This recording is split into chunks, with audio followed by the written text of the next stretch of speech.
Welcome to the Leadership Conversations podcast. I'm your host, Jono White. I'm the founder and principal consultant of Clarity.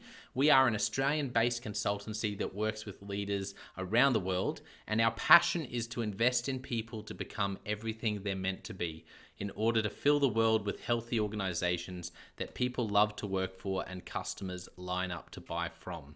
The goal of this podcast is to invest in you and your leadership. If you're just joining us for the first time, then feel free to check out consultclarity.org. That's our website, consultclarity.org. We have so many free resources on there, the most popular being our 7 Questions on Leadership series. We've had more than 1,500 leaders from around the world in all different sectors give their in-depth answers on leadership, what books they love, what they found most challenging, the most meaningful stories, how they structure their time through the day. That's free, so go and check it out.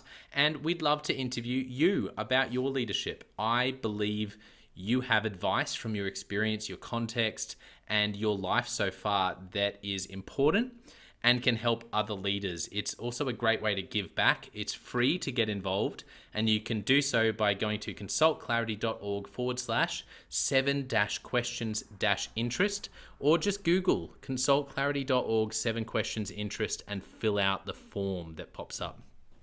We have a free resource for you on our website. It's called Leadership Survival Guide. It's a 57-page ebook. It has interviews with 10 world-class leaders, and you can go to consultclarity.org. It's right at the top, and get that today.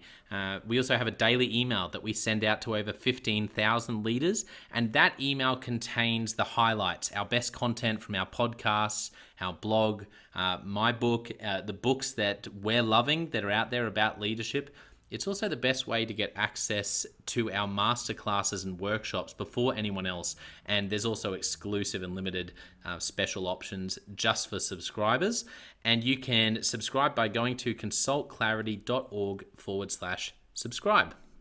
Now, my gift to you is to work incredibly hard to provide the best leadership content I can to invest in you and your leadership. So if you're finding our content helpful, if you find this podcast helpful, then your gift to me could be this. If you do find it helpful, then write a review or rate our content and make sure you subscribe or follow.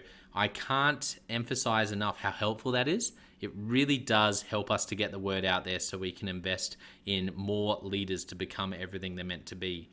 It also means a lot to me personally when people like you and people in our community share our content on social media. So if you do that, then please do look for me, Jono White, to tag me, and look to tag Clarity on whatever platform you're on. And our team, including me, I'm always looking to see when people have mentioned us so that I can engage with you. And also we look at sharing content. So if you write something about something we've done, there's also a good chance we'll share that with our followers. So if you could do that, that is a massive, massive help as we try to invest in as many leaders as we can around the world. Last of all, you can check out my book about how to deal with difficult people even if you hate conflict. It's called Step Up or Step Out. It's available on Amazon. You can just look up Step Up or Step Out Jono White, or you can go to store.consultclarity.org/book and check it out there. I have coached leader after leader after leader, and in more than 50% of the sessions, this topic comes up. How do I deal with this person? I'm finding it really difficult, and I just want to find a way that doesn't blow up, to just to have a difficult conversation, to lead them better. How do I do that? There's a 3-step process that I outline in this book that I believe can help you. Okay, let's get into today's episode of the Leadership Conversations podcast. Enjoy. Welcome to another episode of the Leadership Conversations podcast. Today's guest is Bruce Armstrong. Bruce is the Group Chief Executive Officer at Aspen Medical. Welcome to the podcast, Bruce. Thanks very much, Jono, and thanks for the invite. First of all, Bruce, great to have you here. Tell us a little bit, for those listeners who may not know about Aspen Medical, tell us a bit about what you do as a company, but also what you do as Group CEO. I'd love to. Thanks, Jono. Well, I'm the Group CEO and I'm also a board member at Aspen Medical Proprietary Limited. We're a global diversified health service provider. What does that mean? Well, it means we provide everything from a single nurse, paramedic, doctor, surgeon, etc. But that's not really what we do. What we really do is people, governments, companies trust us to outsource their health service requirements. Now, that could be everything from a primary healthcare clinic through to a hospital, could be an ambulance service, it could be aeromedical evacuation, or it could be simply providing the health services that you need, the critical health services they need to keep the country going or to keep the company going. My job as the group CEO is that I'd like to think of myself as the bridge between the board and the executive. Now, clearly the board has engagement with the executive, but it's my job to form the strategic plan along with the other directors or board members, and then to work with the executive to execute on that strategic plan. What a succinct explanation of a big role. And I love how you said the bridge between the board and the executive team. I love that explanation, Bruce. Let's jump into your story. I want to start by asking you about your childhood and growing up. What were some of the moments from that season of your life that really shaped you into the person and the leader you are today? Yeah, look, I grew up in a Navy family, and my dad was away a lot, but he was a role model for me, and I can touch on that later on if you want. But my first formal leadership role that I can remember was being appointed as the school captain at my primary school, Granville South Public. I was brought up in the western suburbs of Sydney. And this was the first realisation, I suppose, for me that there are expectations from peers and others when you're in a leadership role that they'll look to you for guidance and, well, just to be a leader. Yeah, absolutely. That's an interesting first role. You mentioned your dad, and let's go straight to that. Tell me about how he was a role model for you. And I always love to ask, are there any specific stories about your dad, and stories that will forever be in your memory because they really remind you of the things that he really, his values, things that really shaped you in how you lead? Any stories and an overview that you can give us about your dad? Yeah, well, my father, Max Armstrong, he did taught me to lead by standing firm in my convictions and values. He's probably he maintains very much a very black and white view on most things and what is wrong and right. But he was also prepared to fight for what was right. And when I say that, I can remember back in those days that he would be prepared to physically fight sometimes. He was a champion boxer in the Navy. Oh, wow. And he was prepared to stand up for what he thought was right at all times. He was never a person who sought a fight, but he never stood back from one. And I think that taught me some lessons. And I think I've made my own path on leadership, but he certainly taught me some lessons, and I was always very proud of the way he handled himself. Yeah, absolutely. I always love hearing that when people do have those sort of stories about their parents. Thank you for sharing that. As you grew older, you mentioned your first leadership opportunity before. What was your pathway from there to doing what you're doing now? I know that's a bit of a journey, and I'll zoom in on a few bits at some point, but give us a bit of a snapshot of your leadership journey from there till now, Bruce. Well, I think like a few kids, I learned about leading also on the sporting field. I was fortunate enough to be the captain and sometimes vice captain of a junior rugby league team. And whilst I probably didn't think about it too much at the time, leadership on the sporting field is undoubtedly like leadership off the field in business and other areas. And I can reflect on that now. And I say that because those who lead look to you for inspiration and guidance on and off the field. And so whether you like it or not, you are a role model. And so your values, physical courage, and performance, they're always going to be on show. And if you get it right, you will inspire others to do their best. And I was fortunate enough to also be accepted into and join the Army. And when you join the Army, they teach you all the theory about leadership. And that's a good foundation, and certainly it stands you in good stead. But you really learn about leadership by seeing people, role models, and how they undertake leadership. And you take all of that, you take the theory, you take your experiences through life, and leadership really is a journey. My view is my leadership style and how I go about things has changed all the way along. And I think that's a great thing. You got to be prepared to learn. Yeah, I think teachability in that. There's one of the quotes that stuck with me the most from the podcast that someone mentioned. It wasn't theirs, I don't think, but it's this idea that learning is in the doing. And that just hit me when they said that. I thought that's so true about leadership, because no matter what you think you know, it's as you go and do it, as you go and lead people and you connect with people and you build teams and you have difficult conversations and you you come up with strategy and then you execute strategy and then you drop the ball here and you pick it up and all these things. That's where you learn so much. Who have been some of your key mentors along the way in your career so far, Bruce? You mentioned your dad. Who have been some of the people along the way in your leadership who have really influenced you in how you lead? Look, I was really fortunate enough to serve in International Force East Timor under now General Sir Peter Cosgrove, then Major General Peter Cosgrove. I was his Chief of Staff in International Force East Timor.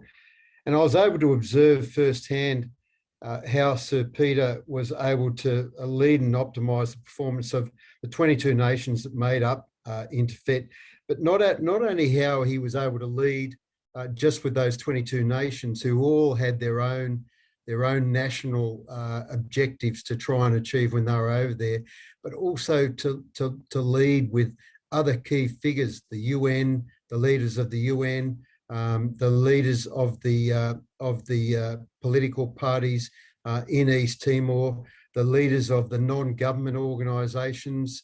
It was extraordinary to see how he took that entire complex environment, and he really gave people something to aspire to. And I think he led them on the future and the vision of East Timor at that time. So I was really impressed by that, and I was lucky to be able to be part of that.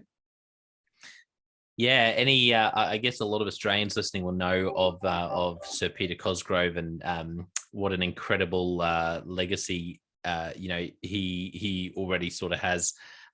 Any moments in particular or any stories that come to mind that are appropriate? Obviously, when there'd be things in a role like that you wouldn't necessarily be able to share all the goings on behind the scenes. But are there any stories of what you learned from Peter Cosgrove in how he handled different crises or how he handled different situations with people? Any specific stories come to mind for you, Bruce? Yeah, Jono, there's a lot of them, and but I'll talk about without giving the specifics. But he was one. He was always, and I learnt this from him. He was always uplifting at the end. And as you might imagine on a mission like that, there were times that people or organisations didn't do the job that he had wanted them to do, and in fact had done a very poor job. Now he never resolved from making sure that people knew whether it's individuals or organisations that they hadn't done the right job, and he would carefully explain that. But what I took away from his leadership was that he would do that and they'd be left in no uncertain terms that they had done the wrong thing. But then he would uplift them by talking about the vision and what he wanted them to do and how the part they could play, so they clearly understood that. I think that was a key part of my leadership learnings that I took away from that time, his ability to uplift people and make sure that they knew the part they were playing was important. Yeah, it's great that you mentioned that. It's come up so often on this podcast. It's funny because the book that I love on this sort of topic is Radical Candor by Kim Scott, where Kim talks about this idea of leaders need to be highly caring and highly challenging, high on care, high on challenge. And it's the ability, great leaders are able to do both. And that's what you just described about Peter Cosgrove, able to challenge and say, this is not what you said you were going to do, but then able to, in your words, uplift. And I imagine for people to actually feel encouraged, how I run into so many leaders who fall into one, or sometimes I feel like people fall into both sides. Like sometimes I'm too caring and I don't challenge people and hold them accountable, and then the next day I feel like I'm I've dumped something on someone and they don't feel like I care at all. How do you balance that? What have you learned about that, Bruce? Yeah, well, first and foremost, let me pick up on one of those themes. Is one of the early lessons I think I learned, and I put this to my military training, is a duty of care for the people who work for you, and that's looking after their welfare. And when you do that, it extends not just to that individual. You must also think about their family and support system around them. It's not just one dimensional. And so when you're in a leadership position, first and foremost, you've got to make sure that you're undertaking this duty of care. You're keeping your people safe. You're giving them the right. You're making sure that you're communicating and giving them the plan, and they know what they've got to do. And if they make a mistake, I think we all make mistakes, and I think you just got to help them through those. Some of them are very minor, so that's all okay. But even if they're major ones, I think as long as people aren't committing fraud or something like that, or doing illegal acts, I always like to try and give as much support as I can to the people that work for me. And if those people know that you've got their back, then they're more likely to do extraordinary things when they're working for you. And extraordinary things are people go into harm's way, people work long hours, and people really go above and beyond. And I've seen many people, both in the military and here in my current role at Aspen Medical, go above and beyond to ensure that they achieve what I've asked them to do. Yeah, absolutely. And I think every leader listening would be nodding along, going, yeah, that's the goal, to really create a culture and build that connection with your people, that they know that you have their back. How do you, I guess, getting practical, how do you go through a process? Say there's a leader listening who's really scratching their head going, oh, I don't know how to do this. And doesn't have your know-how and experience from the military and your leadership experience, Bruce. How do you go about having that conversation with someone where they've dropped the ball? And also, going a step backwards, how do you make sure that you are measuring the key things, that you're meeting with them regularly? Like, just getting really practical, what does that look like as a leader for you? Yeah, look, these are pertinent questions for me, because I've got a very broad span. I find that I can't leave it a chance to talk to my people regularly. So for all of my direct reports, I have a slot in my diary where sometimes, we just catch up just about personal things, but clearly I want to get on to work as part of that as well. But I think by having that regular catch up, that we don't leave it to chance, that we are going to talk to each other and review what is going on. Put that in the diary, and that's what I advise some of your listeners to do. And then when you have that catch up, I'm a big one for trying to simplify, even if you're in a complex working environment. Try and simplify what your priorities are by literally listing them. So I like to ask people, well, what are your top 3 priorities? How are you going about achieving those?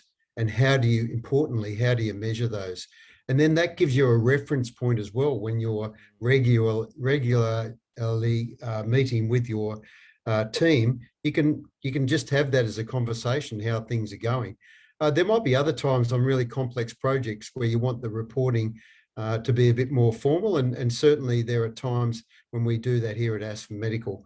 But I think that informal contact with your direct reports is so important. I just love how you articulated that. I couldn't agree more. The funniest thing I find is so much of my work with leaders, which when people say leadership and management, people think, oh, it must be, complex and it's, or complicated. And the truth is, one of the things I am encouraging people to do more than any other is to meet regularly in one-on-ones and with their teams. Because I sort of always stand back and look at the landscape. And that's why I love what you just mentioned there. The first thing that nearly helps in almost any situation where there's people or team challenges is to have more of that connection through, which you only really get by spending time together, hence meetings. It's not about pointless meetings that everyone hates. These are exactly what you just described. And I love how you said that. What are your three top, priorities? How are you going to get there, and how are you measuring that? I paraphrase that, but that's just fantastic advice. So I couldn't have said that any better. Oh, thank you. I think something else that I find people struggle with is how to build a team when it comes to that idea of how do you empower people? How do you build a team where you really have each other's backs? That's something I've had quite a few people on with a military career or background, and I love asking that because I think it's such a unique experience. What did you learn from your time in the military about how to build team? Yeah, well, the first thing I might comment on is that some people think that if you've come from the military that it is all directive leadership, and there are times when, of course, that happens, but most of the time that's not what happens.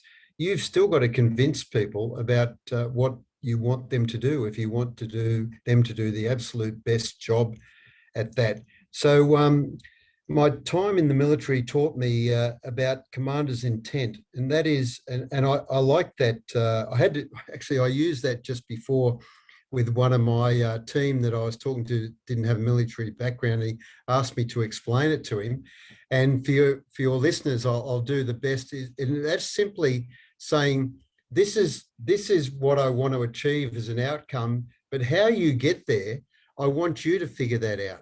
Now, I won't just leave that to them, of course, but I'll ask people often I'll say, well, this is my intent. I'd now like you to go away and think about that. And at an appropriate time, I say, can you come back? And what I say to them is, can you back brief me? That is, give me a headline, how you're going to go about that particular intent that I've given to you. And that is a great tool to empower people, because they own the execution, they own the plan to do it, and you're not giving them all the detail. Now, there's no template for this stuff. Sometimes you want to give some of that detail. Other times you want to hold right back and just allow those people who report to you to come up with what is more often than not a great plan, and that will meet your intent. It's it's so wonderful that you mentioned this, because I had someone on only in a recent podcast and they mentioned intent, and it blew my mind. That was the first time I'd ever heard of it. And I love that you brought it up again, because I had never heard of this idea. And I honestly think it's probably the most helpful thing I've heard for as a filter for how to empower people, because empowering people gets very confusing when you're trying to think strategy versus tactics, and strategy versus tactics versus delegation, and these words. When I love the idea of intent, because it's very clear. It says, okay, you've got a plan that we're working towards, but more important than the specific details of the plan is the intent. If I can make sure you understand my intent, then you're able to adapt and you're able to find your own path, because you understand the bigger picture with where we're going. And I only just heard that for the first time recently, like the person you were telling the other day, Bruce. So I think I've heard a lot of different things in that field around empowering, and I think it's probably one of the most helpful filters I've ever heard. Yes, it's a yeah. Well, I've found it very good, and once again, it's something that has easily transferred to my commercial experience as well. Absolutely. So let's in terms of your career, I want you to have a think about, any aha moments for you, Bruce. An aha moment where you, as someone once put it, which I really like, favorite failures, where you drop the ball and forever will remember that leadership lesson you learned, or maybe a massive win that you were a part of, where you were able to overcome something, or a great piece of advice someone gave you. What's a sort of aha moment for you across your career that comes to mind? Yeah, look, I might I might start back with when I was still at school, and once again, I'll talk about a sporting experience, and when I was playing with a junior rugby league team, because like we do in any sporting team, you observe players who are very good on the field, but not off it. And I remember when I was in one such team, and we'd played together, and then one of the players in our team who was a very good rugby league player, and quite had grown quite early and was much larger than the rest of the team, was bullying some other members of the team off the field, and the captain that time came over and quickly made it clear that that wasn't acceptable behaviour, and the rest of the team just had such respect for that person. That was an aha moment for me, because it said to me that when you're a leader, you've got to be a leader and a role model all the time, not just when you're on the sporting field, not just when you're at work. You've got to exhibit that and be that role model and live that and really live it and believe in it and do it all the time. And that was an aha moment for me. Um, Maybe the other one was that when I first graduated from the army, and once again, I'd been taught about the theory of leadership, but once again, and you brought this point up, it is only when you do that you really learn. And so when you do and you're thrown in and you do have that responsibility, that duty of care for a group of people, and for when you're in the military, that extends really to their family, that you go, aha, I'm responsible for all of those people. And I've got to make sure that I continue to develop and maintain this deep sense of a duty of care, because I have that responsibility and I must fulfill it. And that was also a real aha moment for me. Yeah, that's something I've always wondered is what's it like to live and lead with that literal life? When in the military, decisions can be life or death, decisions. Um, and you feel the weight of not only people's well-being, like we do in, when we're leading them, and yes, their families, because we're helping to provide for them, but it's at another level when you're leading people in what can be really dangerous, important work. what what's it like for those who haven't ever experienced that? What's it like as a leader to carry that, and how do you deal with that? Yeah, well, the first point I think I'd make, and this is not only the military but also outside, is when you come to those critical decision points, the world's not perfect. You can't get every bit of information you would like. So you've got to draw as much information as you can, and make sure that you make a timely decision. Sometimes you get the opportunity to wait and draw more information before you make a decision, but it's recognizing those points and those times when you mightn't have as much time as you want. And even if you had all the time in the world, as I said, the world is not a perfect place. So you've got to take the information you've got available to you and make a decision as a leader. Now, the second point I make is you just don't get every decision right. And hindsight, of course, is a wonderful thing. But the thing about making timely decisions is that allows people who work for you or report to you to then get on and make their own decisions, make their own planning, and do something. If there's no decision, that can't all happen. So it is much better to use the information you have available, communicate it clearly, or make the decision and communicate that clearly so that can flow down through your organization. If you hold it up right at the very top, then what chance have the people below you got to get a really good plan going? Yeah, I love that. It's yeah, great thoughts there in both the points you mentioned. Well, let's jump into Leadership Express. I've got a few questions for you, Bruce. The first question I have is, what's a book? You can give a couple. People often do, one or many. A book that you've gifted to other people or that you've recommended a lot for other people to read? Yeah, I reckon the book that I've recommended to most people to read is Stalingrad by Anthony Beevor. And the reason I've done that is, Stalingrad was a major turning point of the Second World War. But for me, that book was an extraordinary record of human hardship and misery. And it's important that people understand what has gone on in the past. But at the same time as that, it was also an extraordinary record of human courage, bravery, and of course, leadership. And I'd say that was on both sides of the German and Russian forces. You know, that was Hitler really saying, I'm going to, he had the opportunity from my reading of military history, he could have bypassed Stalingrad and gone straight to Moscow, but it was really, he wanted to stick it to Stalin. And so that's why it was given as a mission to the German forces. And that's why it was such a turning point. And then when the Russians did eventually turn the Germans around, it is credited as changing the war.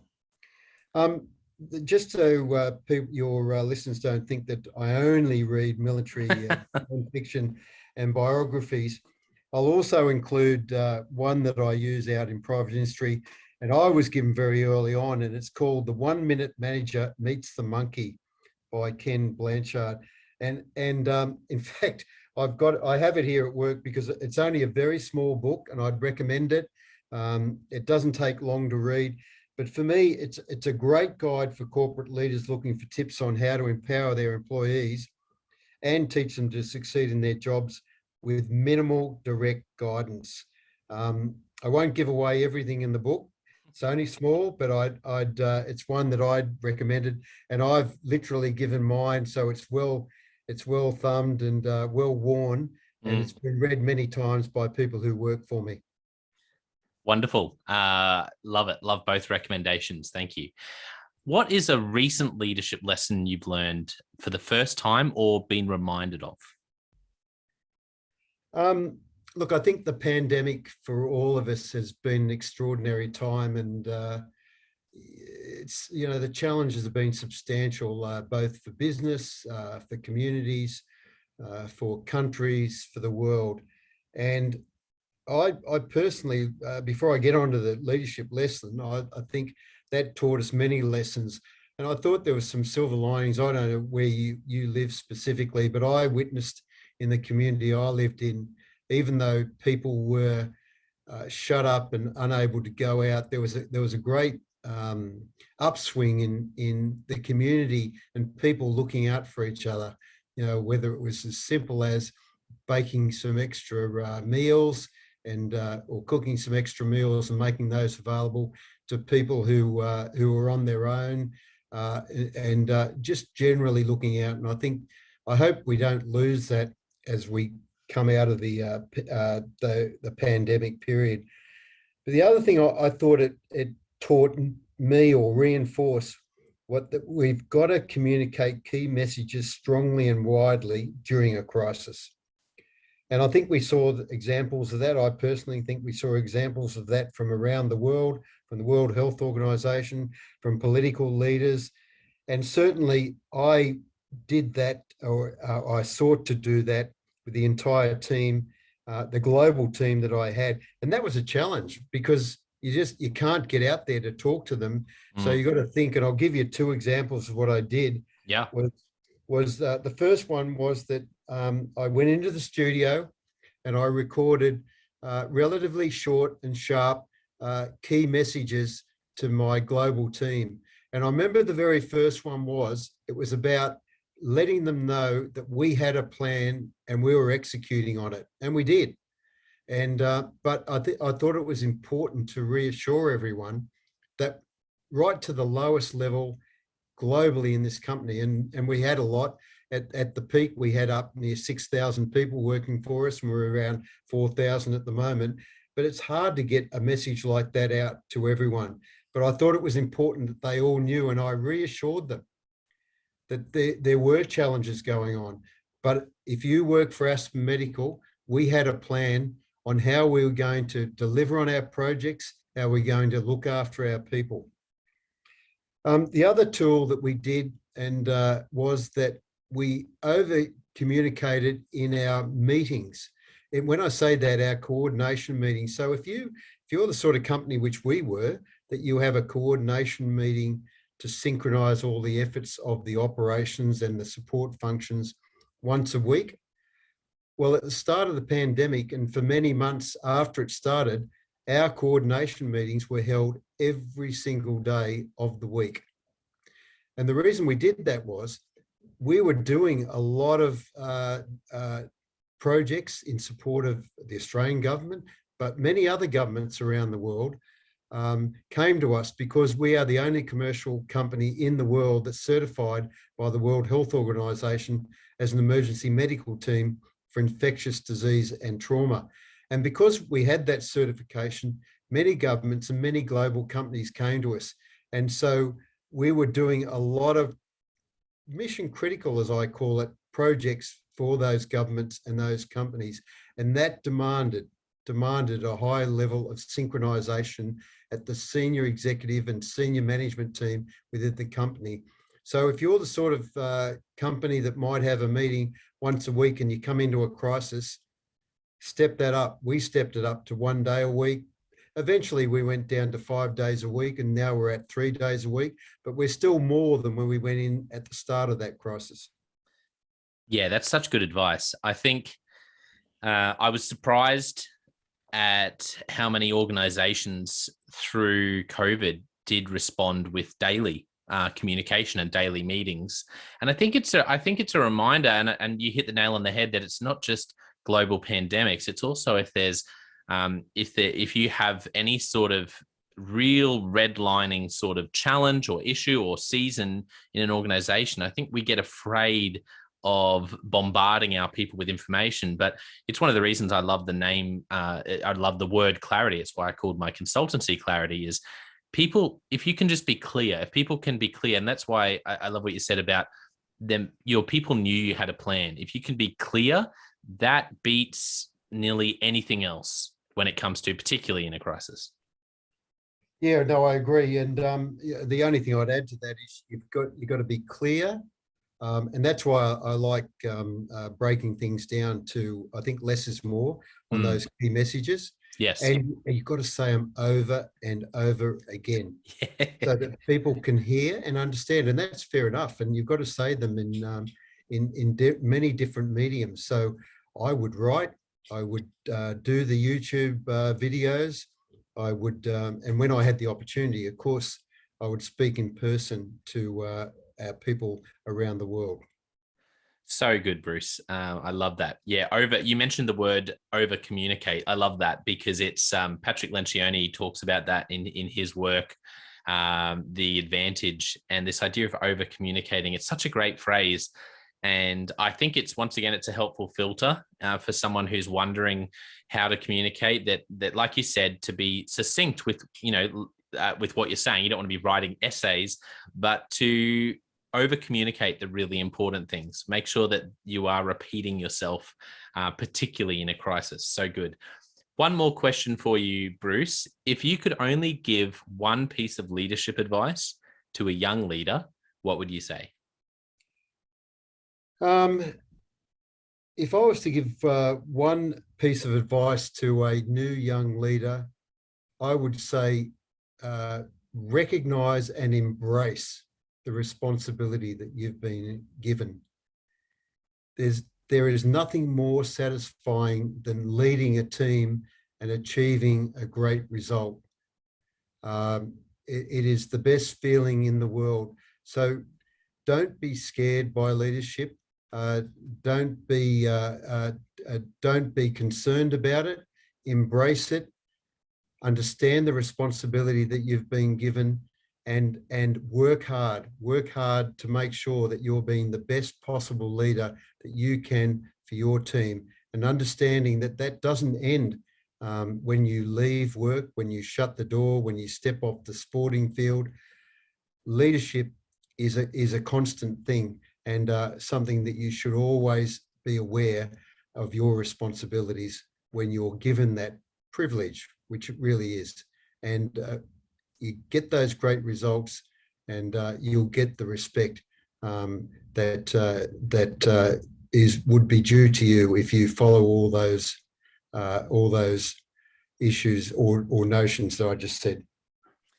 Wonderful advice to embrace the responsibility and the privilege of leadership. Thank you. For those who've really enjoyed hearing your thoughts, is there anywhere that people can find you, LinkedIn or Twitter online, and also Aspen Medical? Where can people find out more about Aspen? Yeah, well, of course, we'd love you to find out more about the things that I'm so proud of that our team have done around the world over the last almost 20 years now, but in particular over the pandemic.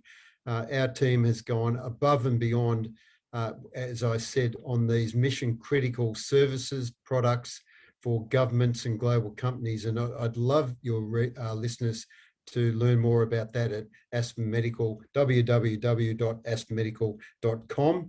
And for me personally, please, there's plenty that I'm proud of, once again, that my team has achieved, that I'd love you to have a look at on LinkedIn. And you can find me there at Bruce Armstrong, Aspen Medical. Excellent. Well, I want to thank our listeners for tuning in. What a wonderful episode, and just so many nuggets of great leadership wisdom. Don't forget, I also have the John O. White Leadership Podcast and the Leadership Question of the Day podcast, where you can go to continue to grow in your leadership. But I want to finish today by saying a massive thank you to you, Bruce, for being so generous with your time, for sharing some wonderful stories. And but just, yeah, I think wisdom is the key word. So much wisdom in today. I could go back and listen to it again. There's just it's been wonderful to just spend time with you and get to glean some of that wisdom from you. Thanks for coming on the podcast. Thank you very much, Jono. I appreciate the opportunity, and best wishes for the series. It sounds fantastic.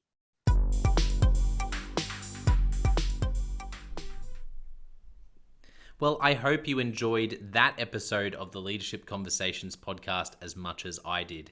If you're joining us for the first time, don't forget to check out consultclarity.org. That's our website, consultclarity.org. We have so many free resources on there, including our 7 Questions on Leadership series. We've had more than 1,500 leaders from all over the world in all different roles, in different industries, answer these 7 questions on leadership, and leaders give these in-depth answers around how they spend their time, a book that's been significant for them. It's just a gold mine. It's completely free to access, so go to consultclarity.org and look for that.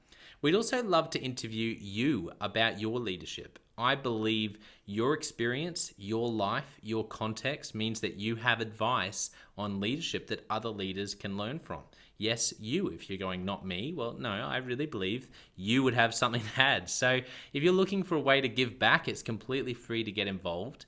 And we would love to interview you through the 7 Questions on Leadership. You just go to consultclarity.org/7-questions-interest, or Google consultclarity.org 7 questions interest and fill out the form and get involved.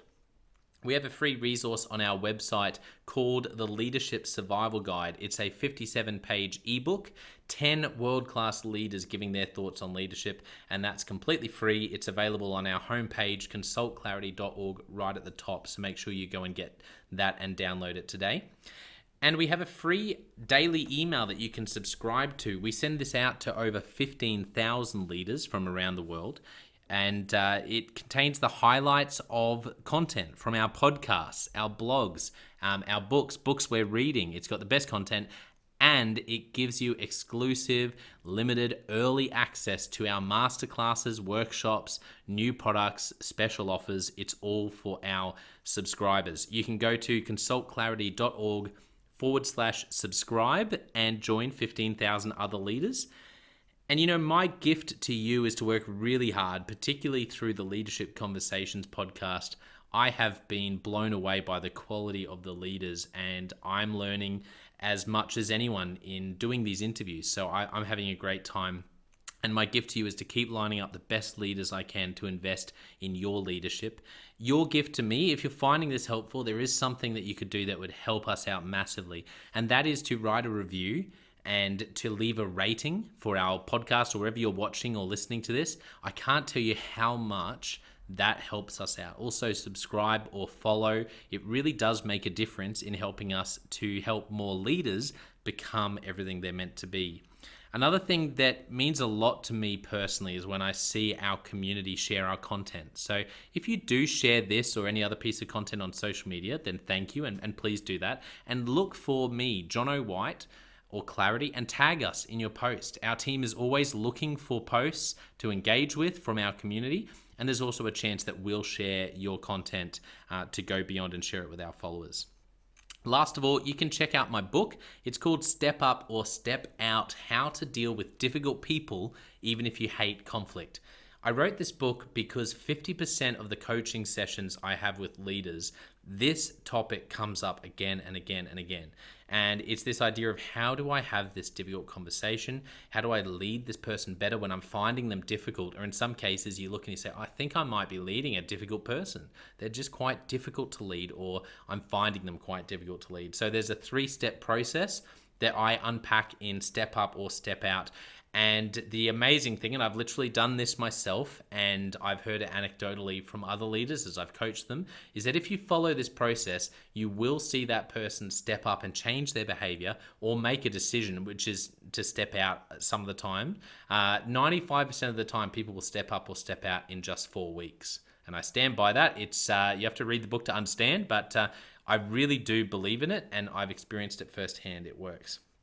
So you can go to Amazon, look up Step Up or Step Out John O'White, or store.consultclarity.org/book. Well, thank you so much for listening. We're going to be back with a new episode next time of the Leadership Conversations podcast. And I hope today has helped you to take another step towards becoming the leader you're meant to be. See you next time.